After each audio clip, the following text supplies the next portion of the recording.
بسم الله الرحمن الرحيم.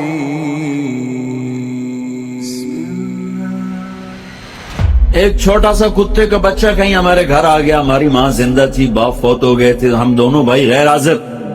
میری ماں نے نوکروں سے کہہ دیا اس کو روٹی ڈال دیا کر. وہ اسی گھر کا ہی ہو کے رہ گیا. کبھی آنا جانا ہوتا تو نظر آتا. ہماری ماں مر گئی، اسے تو نہیں پتا چلا کہ مجھے کھانا کھلانے والی مر گئی. وہ کتا اسی گھر میں بھوکا پیاسا مر گیا، گھر نہیں چھوٹا. اس کی لاش گھر سے نکلی اور پیغام دے گی طارق جمیل کو کہ نمک کے ساتھ یوں وفا کی جاتی. اللہ سے بڑھ کے کون ہے محسن؟ اللہ کے نبی سے بڑھ کے کون ہے محسن؟ دو ہی تو ہستیاں تھی جن سے وفا کرنی تھی، ایک اللہ ایک اس کا رسول. جاؤ یونیورسٹیوں میں دیکھو جوان کیا کر رہے ہیں.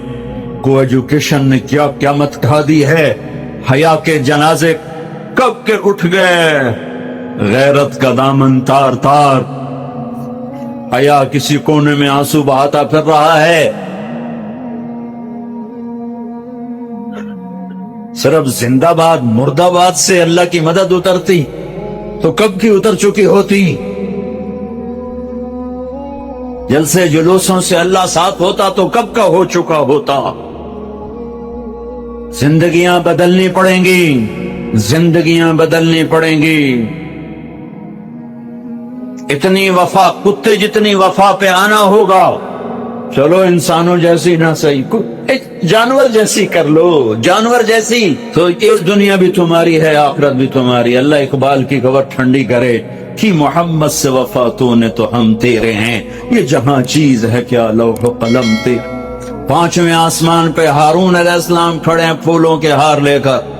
چھٹے آسمان پر موسیٰ علیہ السلام کھڑے ہیں پھولوں کے ہار لے کر. ساتویں آسمان پر ابراہیم علیہ السلام کھڑے ہوئے ہیں.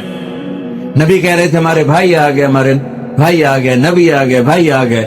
جب ابراہیم علیہ السلام آئے تو کہنے کہ میرا بیٹا آ گیا، بیٹا میرا بیٹا آ گیا. سدرۃ المنتہا پہ جبریل بھی اٹک گئے. یا رسول اللہ آگے میرے پاس ویزا کوئی نہیں، آگے ویزا کوئی نہیں. آج کی زبان میں آگے ویزا کوئی نہیں، بغیر ویزے کے گیا تو جل کے راکھ ہو جاؤں گا. پھر میرا اللہ تھا اور اس کا حبیب تھا. سورہ عالم تو آپ کو اللہ تعالیٰ نوح علیہ السلام جیسی عمر تو دیتا.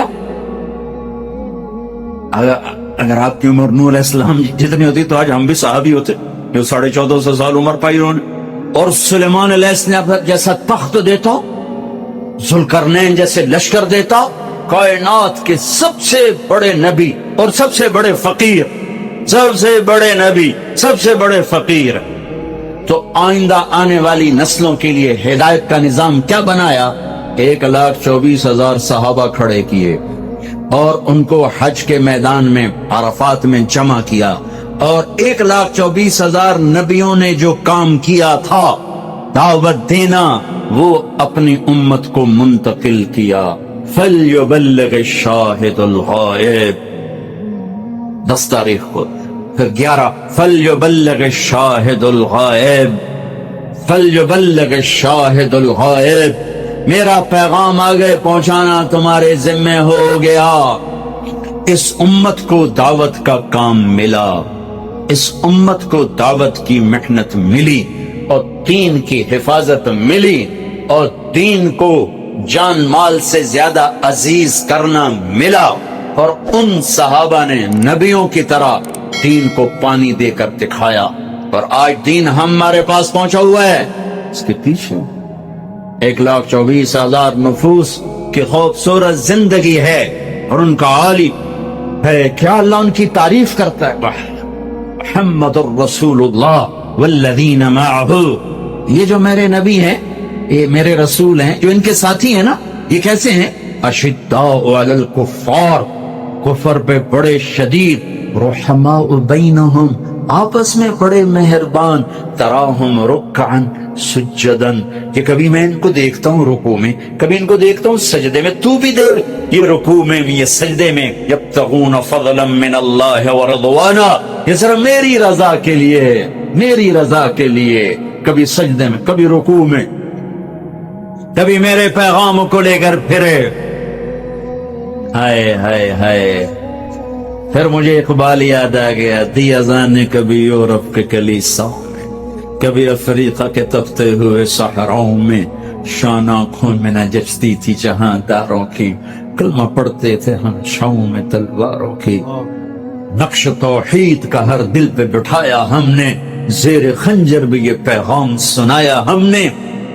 یہ صحابہ اس کی تعبیر بنے، کبھی عرش پر کبھی فرش پر، کبھی ان کے در کبھی در بدر، غم عاشقی تیرا شکریہ میں کہاں کہاں سے گزر گیا، کبھی راستوں میں تنہا، کبھی ہوں ورود صحرا، میں جنوں کا ہم سفر ہوں، میرا کوئی گھر نہیں ہے۔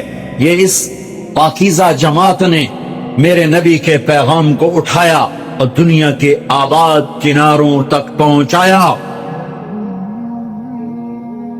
میں مراکش گیا پچھلے سال، وہاں ایک شہر آصفی اصفا کا بگڑا ہوا، ہائے افسوس، عقبہ بن نافع رضی اللہ تعالیٰ نے تونس میں داخل ہوئے اور چلتے چلتے چلتے چلتے مراکش، اور مراکش کے آگے بحر اوقیانوس دیکھا تو بے قرار ہو کے گھوڑا ڈال دیا۔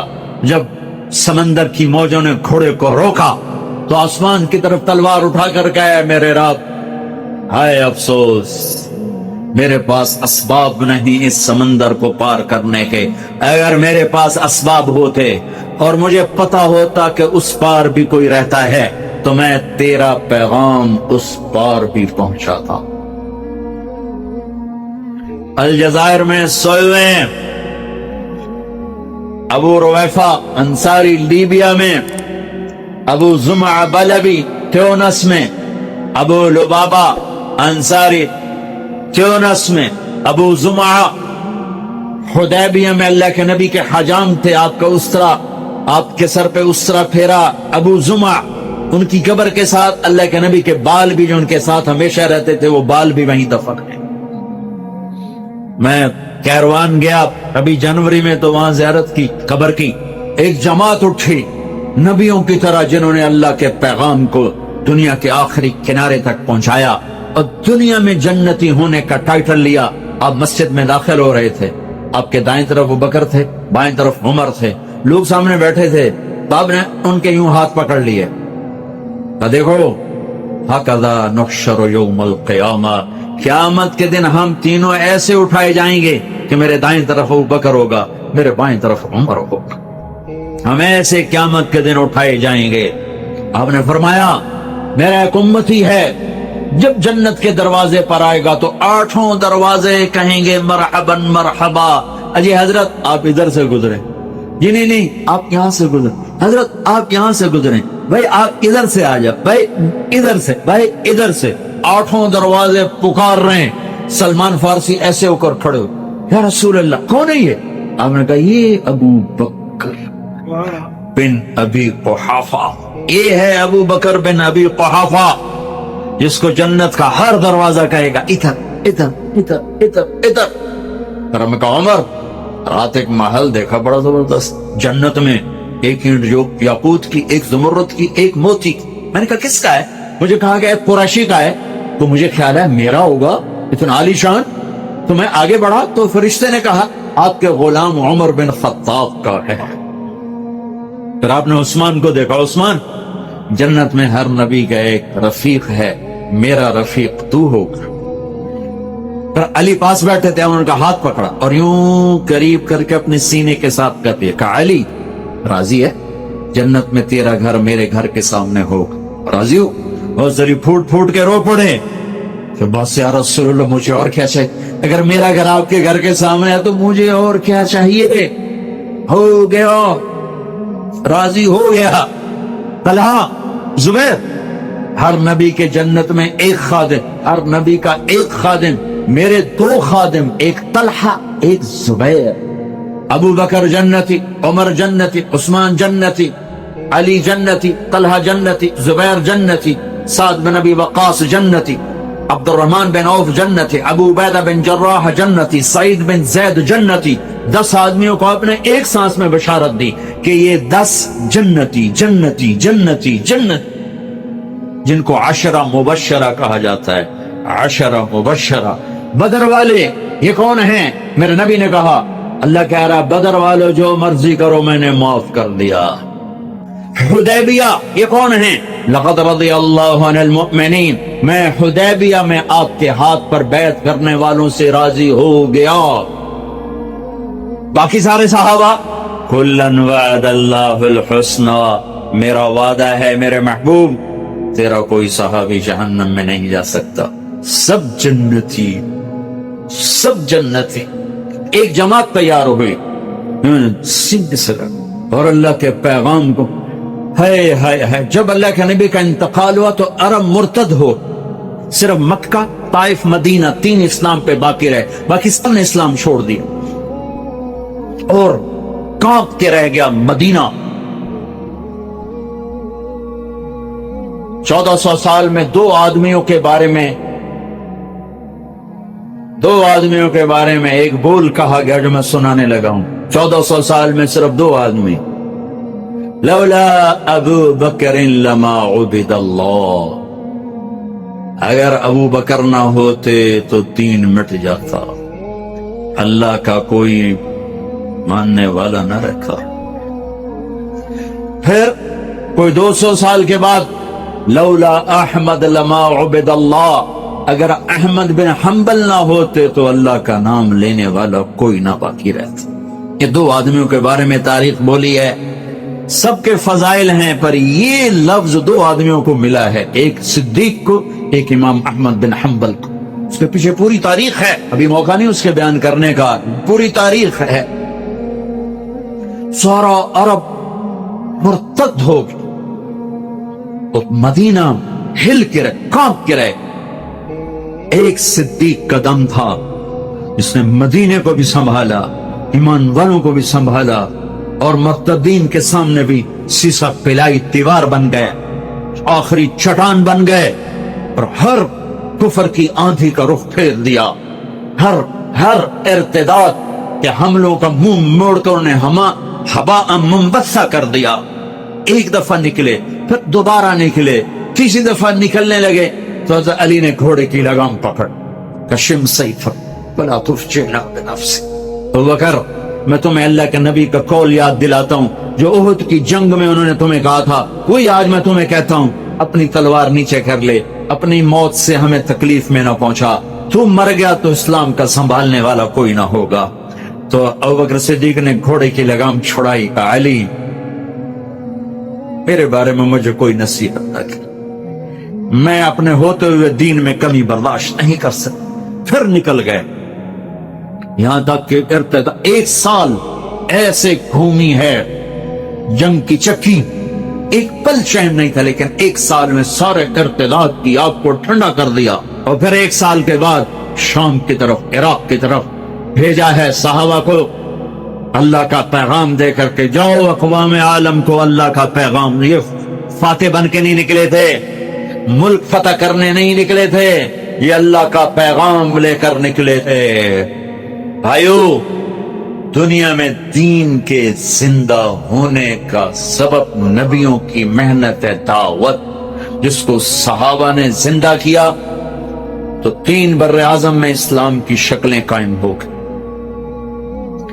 پھر امت نے بھلا دیا، اتنا بھلایا کہ بھولنا بھی بھول گئے. مدت ہوئی سیاد نے چھوڑا بھی تو کیا، تاب پرواز نہیں راہ چمن یاد. تبلیغ کا کام ایسا چھوٹا، دعوت نکلنے والے کو بھی نفع دیتی ہے، سننے والے کو بھی نفع دیتی. صدیوں کے بعد اللہ نے دعوت کا کام زندہ کیا، اور بر صغیر میں سے دعوت کبھی مٹی نہیں، انفرادی چلتی رہی، جبھی تو اسلام باقی ہے. اگر دعوت مٹ جاتی تو اسلام ہی مٹ جاتا، لیکن دعوت کا کام چلا انفرادی طور پر. اللہ کے نیک بندے جھنڈا اٹھا کے چلتے رہے، صدیوں کے بعد دوبارہ اس تبلیغ کا ذہن اللہ نے زندہ فرمایا. اس دعوت کی محنت سے ہر مسلمان کو یہ ذہن ملا کہ ہاں دنیا میں دین کا پھیلانا بھی میرے ذمے ہے اور دین پر چلنا بھی میرے ذمے ہے.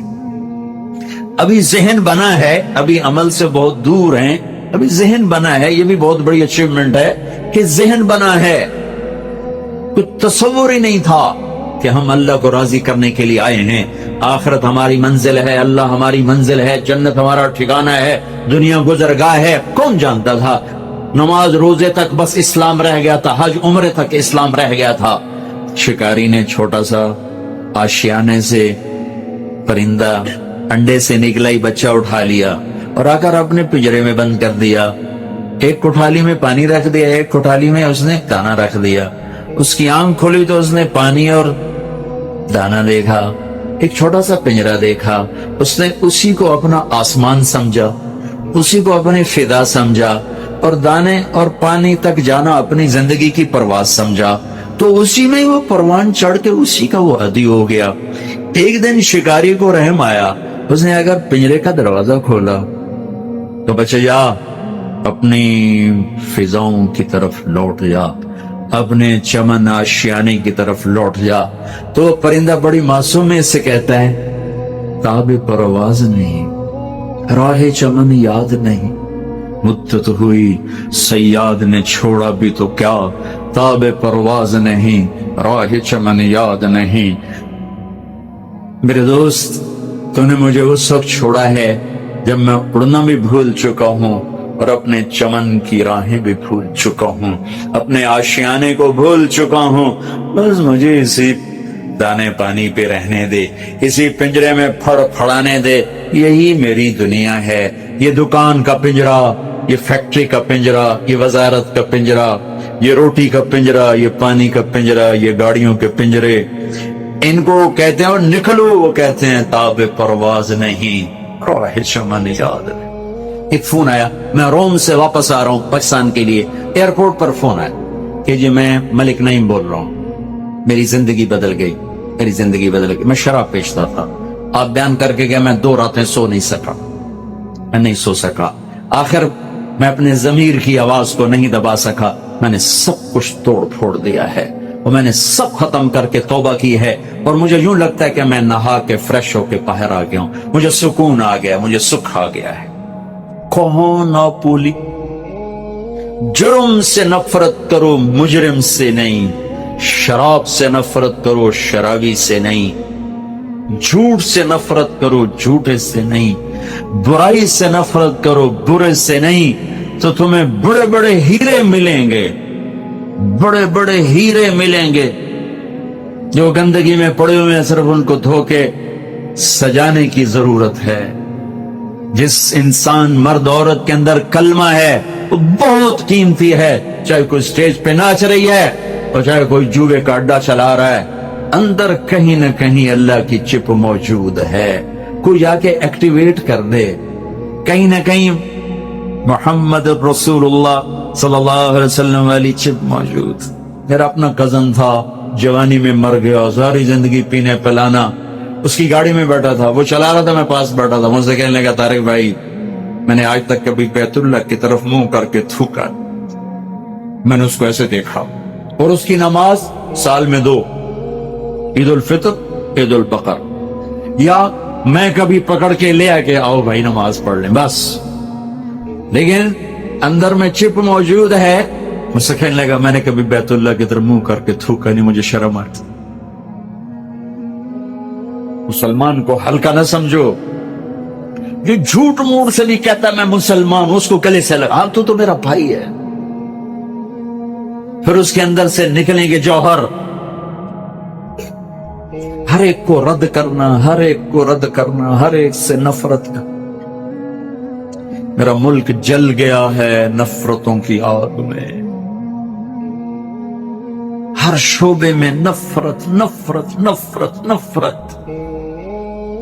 میرے نبی نے فرمایا اسلام کا سب سے مضبوط عمل بتاؤ, کہا جی نماز کا نہیں, جہاد نہیں, روزہ نہیں, حج نہیں. اچھا تو پھر کیا؟ فرمایا سب سے مضبوط عمل اللہ کے لیے محبت سیکھو. برے سے برا توبہ کر جائے. برے کو برا کہنے سے وہ برائی سے نہیں نکل سکتا. نشہ پلا کے گرانا تو سب کو آتا ہے. ایک ہی تو ہستی ہے جس سے پیار کیا ہے. بس تم محمد مصطفیٰ بن کے دکھا دو, ان کی غلامی کر کے دکھا دو, ان کے روپ میں ڈھل کے دکھا دو, ان کی زندگی کو زندگی بنا لو, تو میرے رب کی رحمت کے, برکت کے, حفاظت کے دروازے اللہ کھول کے دکھا دے گا. تو میرے بھائیوں حکومتیں ہمارا مسئلہ حل نہیں کر سکتی, حکومتیں امن قائم نہیں کر سکتی. کتنا ہی فساد ہے, ہم اللہ کے دربار میں جھک جائیں, اور ہم اللہ کی بارگاہ میں توبہ کریں, اور تبلیغ میں 4 مہینے کے لیے اور چلے کے لیے نکل کر رمضان کا مہینہ آ رہا ہے, اس کو اپنے لیے رحمت کا سبب بنائیں, رحمت کا ذریعہ بنائیں. رات کی تراویح پڑھیں. تراویح کے ہر سجدے پر 1500 نیکی لکھی جاتی ہے. روزانہ 60,000 نیکیاں کما کے لے جاؤ. نہیں پڑھی تو 60,000 کا نقصان, اور اگر 8 پڑھ کے نکل گئے تو 36,000 نیکیوں کا نقصان کر کے جا رہے ہو. تم 36 روپے نہیں چھوڑتے ہو, یہاں 36,000 نیکیوں کا نقصان کر کے جا رہے ہو. تراویح کے ہر سجدے پر اللہ تعالیٰ جنت میں ایک درخت لگاتا ہے جس کے نیچے 100 سال گھوڑا دوڑ سکتا ہے. ہر سجدے پر اللہ ایک محل بناتا ہے جس کے 60,000 سونے چاندی کے دروازے ہوتے ہیں. رمضان کا استقبال کریں توبہ کے ساتھ, رمضان کو مبارک بنائیں اللہ کے راستے میں نکلنے کے ساتھ. تو میرے بھائیوں بہت بڑا مجمع ہے, اوپر نیچے انسانوں کے سر ہی سر نظر آ رہے ہیں. میں ان بچوں پہ قربان جو وہ ٹینکی کے اوپر چڑھے بیٹھے ہیں. کتنی خطرناک جگہ ہے, ذرا سا پھسلے تو نیچے آ کر گریں. یہ ان کے ایمان اور اللہ رسول کی محبت کی نشانی ہے. اتنی خطرناک جگہ پر بیٹھے ہوئے ہیں, چھتوں پہ چڑھے ہوئے ہیں, کھڑے ہوئے ہیں, شدید گرمی ہے. میں آپ کے سامنے آخر میں یہ جھولی پھیلاتا ہوں, آپ کے سامنے ہاتھ جوڑتا ہوں کہ آؤ آج ہم سب مل کر اجتماعی توبہ کریں, ہم سب مل کر اجتماعی توبہ کریں. تو بولو نیت کرتے ہو. اگر ہم توبہ کریں گے تو اللہ کی رحمت کے دروازے کھل جائیں گے. توبہ نہیں کریں گے تو ہم دھکے کھاتے رہیں گے. ہمارا مسئلہ ہمارے حکمران حل نہیں کر سکتے, فوجیں حل نہیں کر سکتی, تمہارے سیاسی لیڈر اور کسی بھی جماعت کے سیاسی لیڈر ان کا مسئلہ حل نہیں کر سکتے. ہمارا مسئلہ صرف اللہ حل کرنے والا ہے, اور اللہ حل کرے گا. محمد مصطفیٰ کی غلامی سے کی محمد سے وفا تو نے, تو ہم تیرے ہیں. یہ جہاں چیز ہے کیا, لوح و قلم تیرے ہیں. ارے جنت بھی تمہاری, دنیا بھی تمہاری, عزت بھی تمہاری, بڑائیاں بھی تمہاری, بلندیاں بھی تمہاری, محبتیں بھی تمہاری, برکتیں بھی تمہاری, رحمتیں تمہاری, الفتیں تمہاری, عزتیں تمہاری, کامیابیاں تمہاری, کامرانیاں تمہاری, جنت تمہاری, ایمان کی رحمت والی زندگی تمہاری, ایمان والی موت تمہاری, قبر کی روشنیاں تمہاری, عرش کا سایہ تمہارے لیے, حوض کوثر کا پانی تمہارے لیے, نبی کی شفاعت تمہارے لیے, پل صراط کا پار ہونا تمہارے لیے, جنت کا داخلہ تمہارے لیے. پر ایک کام آج سارا مجمع کرے, لاکھوں کا مجمع ہے, باہر بھی بہت بڑی خلقت ہے, اندر بھی بہت بڑی خلقت ہے, اور ماشاءاللہ اکثر نوجوان ہیں, بلکہ تقریباً سارے ہی نوجوان ہیں. 100 میں 1-2 سفید بالوں والے ہوں گے. میں آپ سب سے گزارش کرتا ہوں, ہاتھ جوڑتا ہوں, جھولی پھیلاتا ہوں, آج توبہ کر کے اٹھو, آج توبہ کر کے اٹھو, آج توبہ کر کے اٹھو. تو نیت کرتے ہو سارا مجمع توبہ کی سارا مجمع نیت کرتے ہو, تو ایک دفعہ میرے ساتھ کہو یا اللہ میری توبہ. ایک دفعہ پھر کہو یا اللہ میری توبہ. ایک دفعہ پھر زور سے کہو یا اللہ میری توبہ. اس آپ کے لفظوں نے عرش کو ہلا دیا ہے, 7 آسمان کے دروازوں کو توڑ دیا ہے, اور اللہ کی رحمت کو اتار دیا ہے.